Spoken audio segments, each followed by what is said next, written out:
की शिला होती थी। देखा है आप लोगों ने? किस किस ने देखा? वो चंदन को घिसने का एक पट्टा होता है छोटा सा, उसकी जो शिला होती है।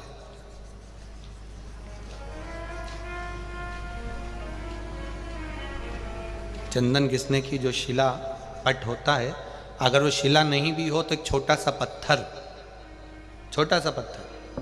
हमारे यहाँ बहुत सुंदर भाव कहा गया है, मान लो शिला नहीं भी है, छोटा सा चंदन का टुकड़ा यदि तुम्हारे घर में है और तुम रोज प्रतिदिन मान लो घर में घिसा हुआ डब्बी का भी चंदन है, तो भी घर की बहू, बेटी, बेटा, परिवार का कोई सदस्य घर के अंदर चंदन के उस पत्थर पर चंदन को अगर 7 बार, 5 बार, 4 बार या उसको 2-4 बार रगड़ देता है,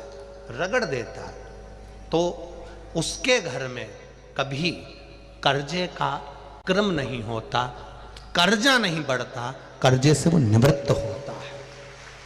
पर वो चंदन का पट घिसना होना चाहिए। जिसके यहां पर केवल रखा रहता है, केवल रखा है, तो किसी ना किसी कारण पर से गाड़ी ले ली, उसका कर्जा हो गया, मकान बना लिया, उसका कर्जा हो गया, ये हो गया, उसका।